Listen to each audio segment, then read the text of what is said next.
নমস্কার বন্ধুরা, নিয়ে চলে এসেছি আজকে তোমাদের সামনে আরেকটি নতুন সাজেশন ভিডিও নিয়ে। যারা এই মুহূর্তে 6th সেমিস্টার ফিলোসফি অনার্স করছো পেপার ডিএসসি 3, তাদের জন্য মূলত আজকের এই সাজেশন। তো সাজেশন ভিডিও শুরু করার আগে বলি যে আমাদের ফিলোসফি পেপারের সমস্ত সাজেশনের অ্যান্সার কিন্তু পারচেজ করা যাবে, অর্থাৎ কেনা যাবে। তোমরা যদি চাও সিসি 13, সিসি 14, ডিএসসি 3, ডিএসসি 4 সমস্ত পেপারের কিন্তু সাজেশন অ্যান্সার পেয়ে যাবে। তো তোমরা চাইলে আমাদের ডেসক্রিপশনে দেওয়া নাম্বারে যোগাযোগ করতে পারো সাজেশন সহ অ্যান্সার নেওয়ার জন্য।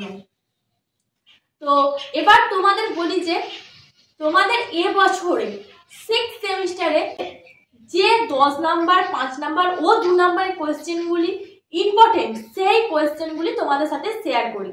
তো প্রথম তোমাদের পেপার ডিএসসি 3 ফিলোসফির জন্য যে কোয়েশ্চেনগুলি শেয়ার করবো সেগুলো হচ্ছে 10 নাম্বারের। 10 নাম্বারের প্রথম কোয়েশ্চেন হচ্ছে, ব্যক্তিসত্তা প্রবন্ধের সমস্যা বলতে রবীন্দ্রনাথ ঠাকুর কি বুঝিয়েছেন? 2, রবীন্দ্রনাথকে অনুসরণ করে মহাবিশ্বের সঙ্গে ব্যক্তির সম্পর্ক বিষয়ে পাশ্চাত্য মতের সঙ্গে ভারতীয় মতের মূল পার্থক্যগুলি বিবৃত করো।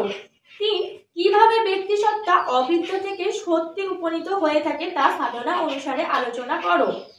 4, রবীন্দ্রনাথ ঠাকুর কেন দাবি করেছেন যে ঋষিরা ভারতীয় সংস্কৃতির সেরা প্রতিনিধি আলোচনা করো। 5, রবীন্দ্রনাথ অনুসরণে বিশ্ব জীবন লাভে অশুভের ভূমিকা সবিচার ব্যাখ্যা করো। 6, মনুষ্য জীবনের পরম লক্ষ্য কি? রবীন্দ্রনাথকে অনুসরণ করে আলোচনা করো।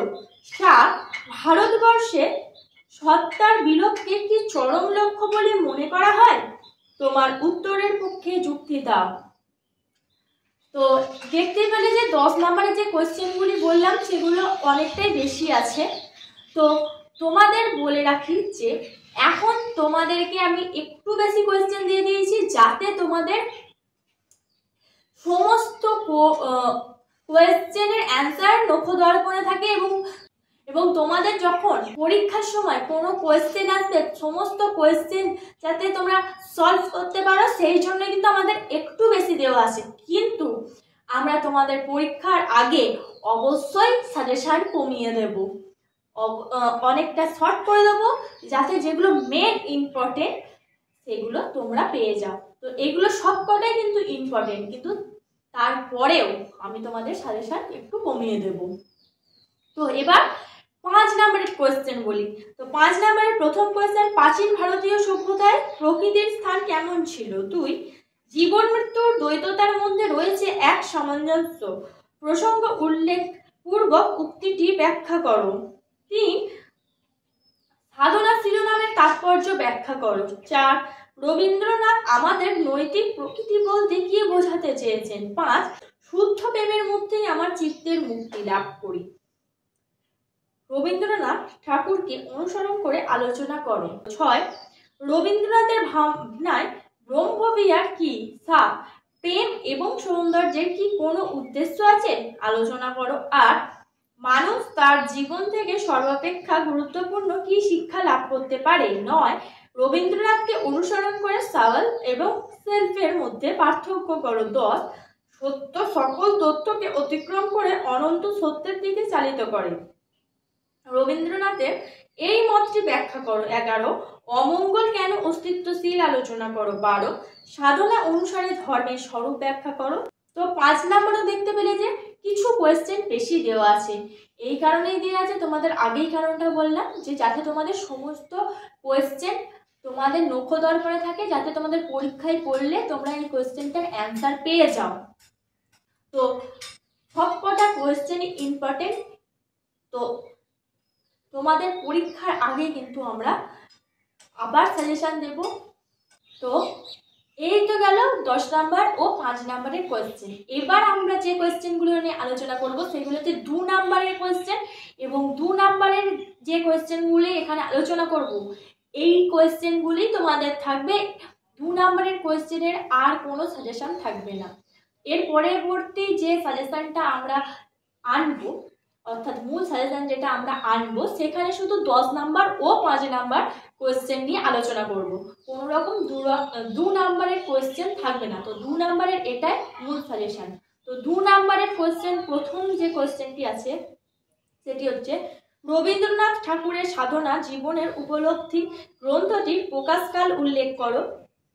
পরেরটি, আধ্যাত্মিক নিদ্রা বলতে কি বোঝায়? পরের কোয়েশ্চেন, বৌদ্ধরা মুক্তি বলতে কি বোঝেন? পরের কোয়েশ্চেন, সংস্কৃত অধি শব্দের অর্থ কি? পরের কোয়েশ্চেন, সংস্কৃতে পাখি শব্দের অর্থ কি? পরের কোয়েশ্চেন, রবীন্দ্রনাথের মতে মহাত্মা কে? পরের কোয়েশ্চেন, কাদের ঋষি হিসেবে বিবেচনা করেন রবীন্দ্রনাথ? পরের কোয়েশ্চেন, সত্য কি? পরের কোয়েশ্চেন, রবীন্দ্রনাথের মতে বাস্তবতা কি? পরের কোয়েশ্চেন, মায়া কি? পরের কোয়েশ্চেন, যীশু খ্রিস্ট স্বর্গরাজ্য বলতে কি বুঝিয়েছেন? পরের কোয়েশ্চেন, অবিদ্যা আমাদের কি শেখায়? পরের কোয়েশ্চেন, ধর্মের কাজ কি? পরের কোয়েশ্চেন, মুক্তির দুটো দিক কি কি? পরের কোয়েশ্চেন, আনন্দ কি? পরের কোয়েশ্চেন, আধ্যাত্মিক নিদ্রা বলতে রবীন্দ্রনাথ কি বুঝিয়েছেন? পরের কোয়েশ্চেন, রবীন্দ্রনাথ নৈতিক জীবন বলতে কি বুঝিয়েছেন?